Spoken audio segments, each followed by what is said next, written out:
In America's century-long romance with the automobile, the passion has never burned brighter than with hot rods. Be they immaculate show cars, gritty racers, or somewhere in between, hot rods embody the core values that made this country great. Innovation, competition, improvisation, good looks, fast cars, and the relentless drive to succeed, as told by the legends, old and new, who lived it. This is the incredible true story of an American icon, the hot rod.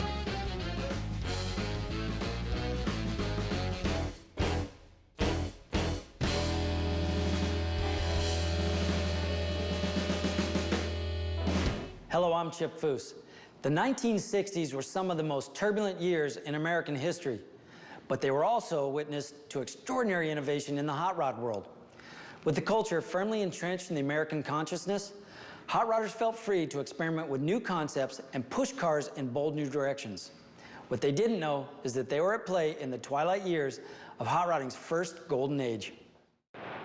The decade was kicked off in style by Mickey Thompson, whose record-breaking run at Bonneville in 1960 showed the world that hot rodding was a force to be reckoned with.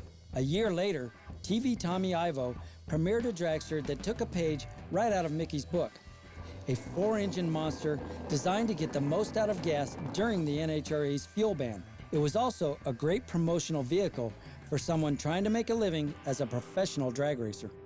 I thought if they liked 2 motors, they'd love 4. So there the showbiz came out in me again. He did a lot for the industry. TV Tommy Ivo, they call him. He was quite a spectacle with that 4-engine dragster that he built. In fact, I was doing some modification on the oil tanks. It was so darn big, it just about took up the whole garage.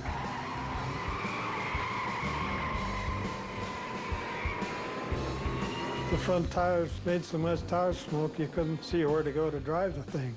So that kind of eliminated the front-wheel drive cars and drag racing. You take a front-wheel drive car and jump on it in water sometimes. It just drifts all over the place with the thing. And then it put up these big plumes of smoke off the tires, which were way up to the front end of the car, so it would roll in on you. And for about the first 20 feet, you couldn't see where you were going. But I had a string of headers running down the middle of it, and that would blow the smoke away, and of course, at speed, the wind would carry it away. But when you looked at it from the side, from the grandstands, the smoke would roll over the car almost all the way down the track. So people would come up and say, "How do you see? How do you see?" And of course, a story got better. I'd say at first, "Oh, you can't see for 100 feet. By the time I got done polishing the story, I told them you couldn't see till a half track. And their eyes would get big as saucers, and they'd say, "Really?" And Tommy just epitomizes the open-mindedness of all of this. I mean, he's a showman, so he's going to race whatever it is. I mean, the 4-engine dragster that he had, I mean, I asked him about driving it, and he said, you couldn't see anything because the headers were in your face, all 4 tires were smoking. You just got in it and stabbed it and, you know, did a 1/4 mile in 8 seconds at 195 miles an hour, and you can't see a thing. I mean, what does that take to do that? I wouldn't even get in it today, and he'd probably still get in it. There was so much innovation on the thing. The 2 right-hand motors were hooked with a chain coupler, which in essence made it a V16. It would drive into a differential that was set to one side of the car, and your legs would sit over the one side with a short and long axle. Then we just turned it around, and the 2 motors running the front wheels were in the car backwards. We had one set of motors running one way, one the other, so it made the car controllable. Otherwise, when you lifted at the other end, it could have virtually driven you off the track. The only thing that's strange about that deal is when you were sitting in the car and gunning it on the line, instead of rocking from side to side like a regular car would with one motor in it, the 4 motors were grabbing at the ground, and it would go up and down when you'd hit it on the starting line. It wouldn't jump. You could just feel it moving up and down. And then, of course, stopping the thing was like stopping a Sherman tank. You know, if that chute didn't come out, you just didn't get stopped. Back on the Bonneville Salt Flats, a new type of car was taking a swing at Mickey's record. Hot rodder Craig Breedlove, seeking more horsepower than internal combustion could offer, ran a variety of streamliners powered by jet engines at the salt flats, pushing the land speed record ever higher. Craig Breedlove, great hot rodder. Southern Californian, both Mickey, Craig as well. First American over 500-600 miles an hour. In fact, Craig Breedlove's record of over 400 was the official record. Mickey's was not because he couldn't make a backup run. But they're all American hot rodders, and you had them going out to the salt flats because they needed the space to run at those speeds in safety.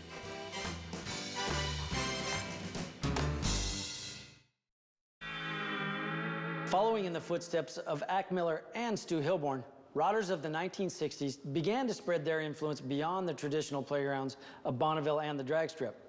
Extraordinary fabricator Phil Remington had already moved from hot rods to Formula One cars, working on Lance Reventlo's innovative Scarab program in the early 1960s, and then he became a key part of perhaps the most celebrated race team in American history.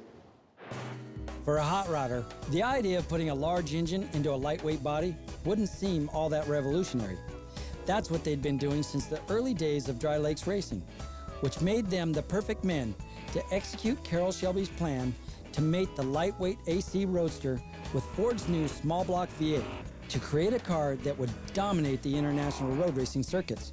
Shelby chose the California hot rod shop of Dean Moon, best known for his Moon Eyes logo and wild dragsters and fabricators like Phil Remington to build the prototype Cobra.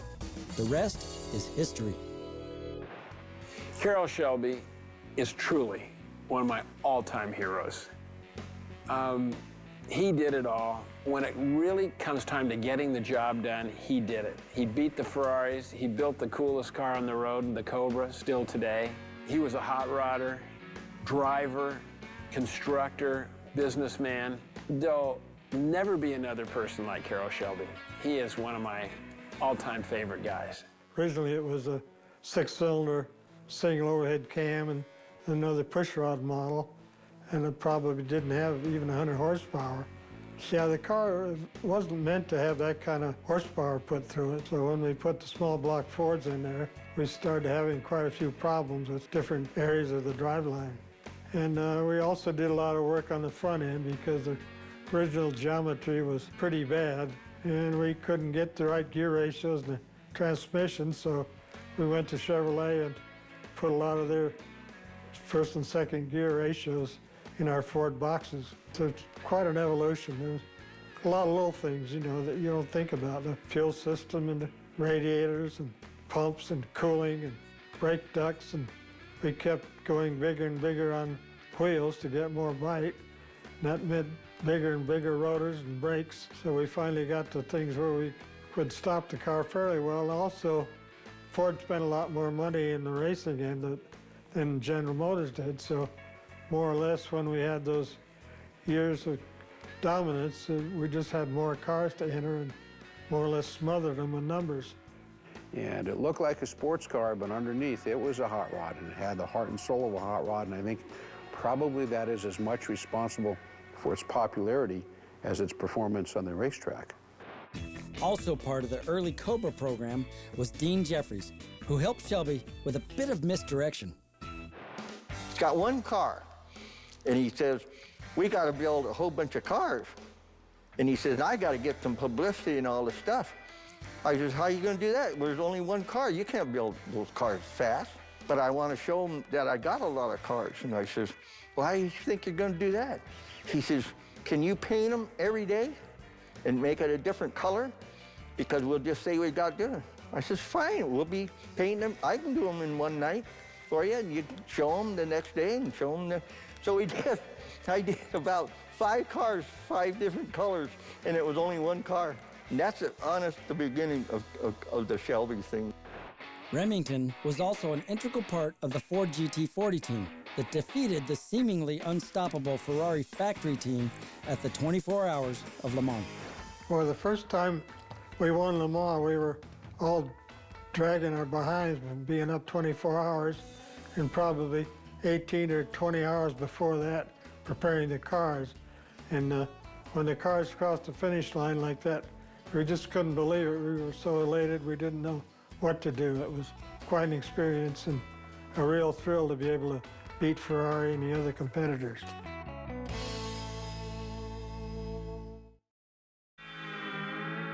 Like any business, the speed equipment industry had to evolve to stay relevant to their customers. Companies that managed to weather the transition from flatheads to early overhead valve engines were in a good position, but couldn't rest on their laurels. One high-tech tool they used to stay competitive was a device that was just coming into its own, the dynamometer. Dynos were hard to find. The one that my dad had in Highland has got a transmission in it. So you could run the engine at 5,000 and the dyno was only 2,500 to keep the RPMs down on the dyno. Clayton made them for the war and stuff, and then after that, it kind of was in limbo. You just went around and found what you'd find that would work and then go for it. That was the unique thing. You know, a dyno is something that can be really neat, or you can maybe hate it, because if you can't get something to work right or run right, it's not your friend. It's your friend if you get it all right and it shows you a good answer. It's an A-B comparator. Don't let the dyno drive the car. You still got to worry about torque and get off the corner and stuff like that. Up to this time, we've been flying by the seat of our pants, you might say.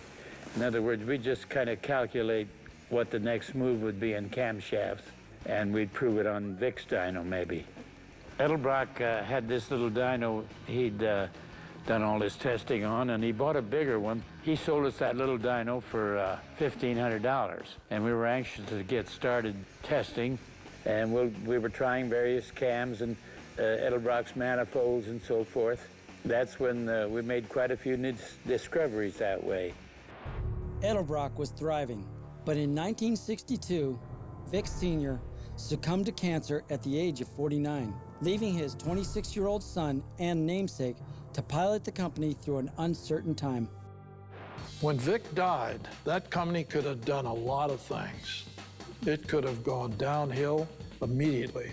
And I have to tell you that a lot of people in the industry thought that would happen. Vic had him, you know, sweeping the floor and stuff, but whether he was learning the business, I didn't know which direction Vic Jr. was going in, to tell you the truth. 1962, he got cancer, lymphosarcoma, and he passed away. I was 26. My dad had 10 employees. We did about $500,000 worth of business a year. My dad had a lot of money in the bank and everything paid for. Very conservative guy. Everybody expected me to take the money and go to Vegas, and that was going to be it, but I didn't do that, fortunately.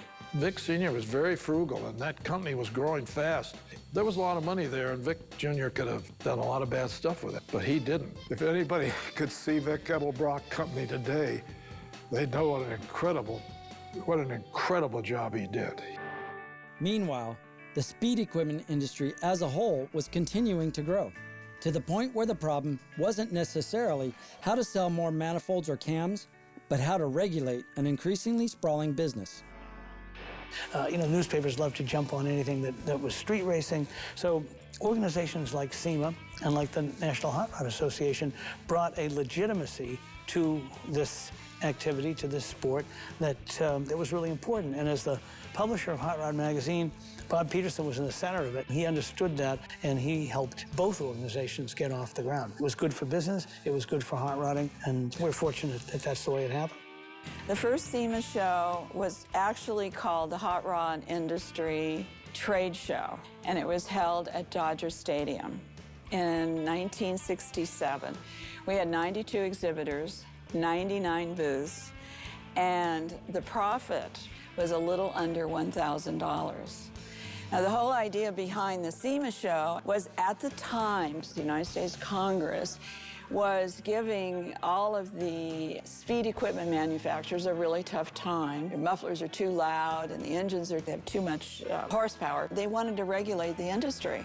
And here these speed equipment manufacturers are over here saying, you know, hey, we know that our customers want to buy this equipment and make their cars run better, be more efficient, and go faster. Of course, go faster was very important. So they wanted to sell their manifolds and all of that. So the way to do it was to start an industry lobbyist group.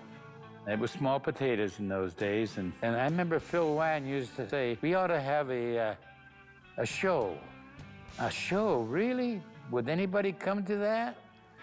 I couldn't believe that anybody would come to a speed equipment show.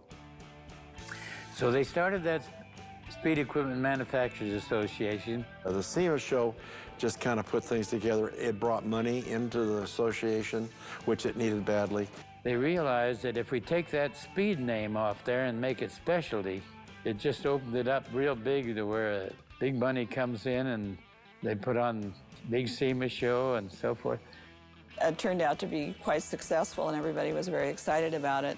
I remember being at the Ambassador Hotel with Mr. and Mrs. Peterson and Ray Brock, Dick Day, Alex Exidius, all of the guys, and said, boy, this is really a good thing. We better plan on doing something bigger. So we went to the LA Convention Center. Then, after about 3 or 4 years, we went to Anaheim Convention Center. It was extremely successful, and then they moved to Vegas, and the rest is history. It's one of the largest trade shows in the world.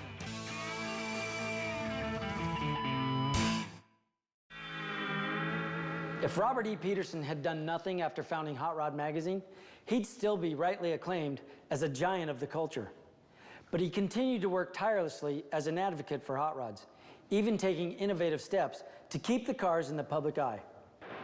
So, okay, we have to go back a few years to about 1966 when Mr. Peterson had a car show called the Motorama. He had had them before, and he started them actually in the 50s. He had always felt having a continuing car show would be really fun for the visitors of Los Angeles. Where does everybody go when they come to Los Angeles? They go to Grauman's Chinese, and there was a building for sale next to the Grauman's Chinese. So he bought the building and said, I'm going to put a permanent car show in here. We'll call it Motorama. So we had the opening, and it was a grand opening with lots of Hollywood movie stars, red carpet on the sidewalks.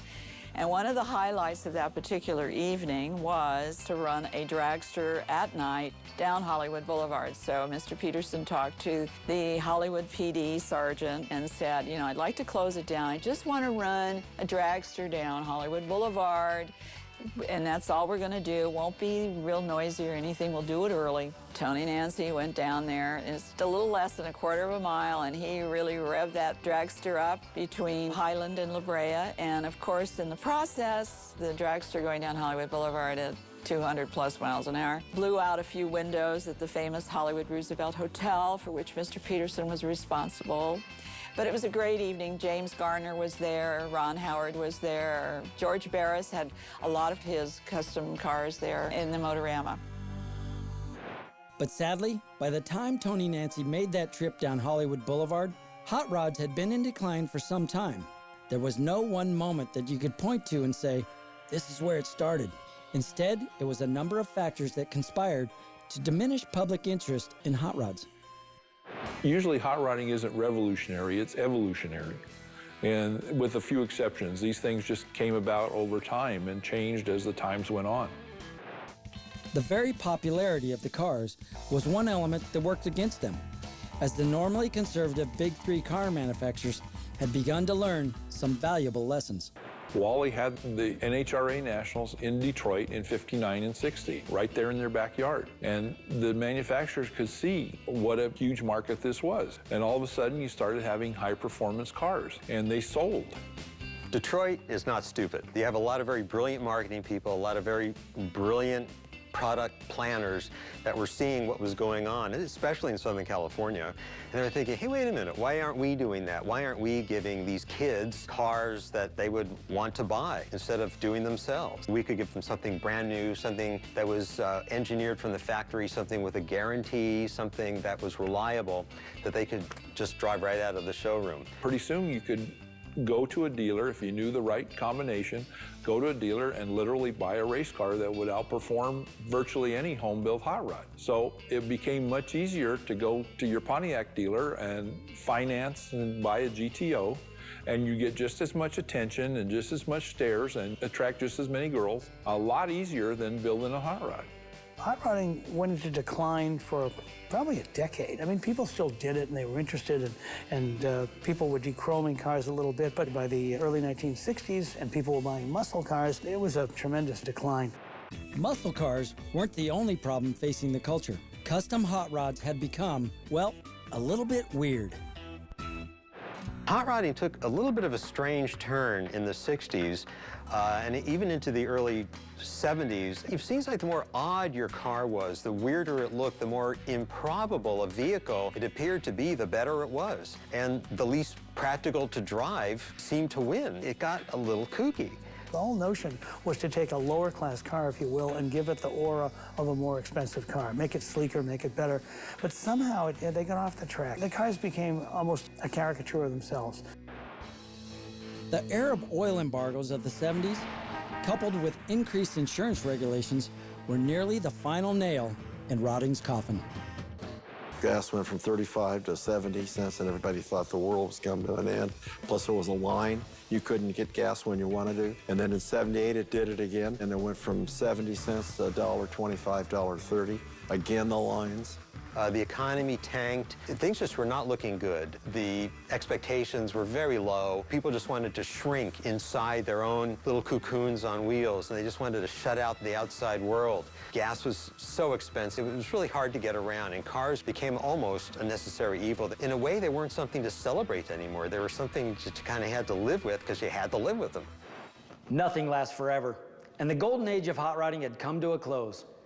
But just as decline was inevitable, so too was rebirth. The culture would spend over a decade treading water, but when hot rods returned, they did so with a bang. I'm Chip Foose. Thanks for watching. Next time on American Icon, the Hot Rod. All right. You'd be hard-pressed to find somebody who has had a bigger contribution to the hot rod preservation than Bruce Meyer. Well, I was overwhelmed when Bruce asked me to restore the Doane Spencer car. I don't think I was ever more nervous in my life. I started thinking, they've got to have hot rods at Pebble Beach. Well, I'm telling you, it was 10 years of begging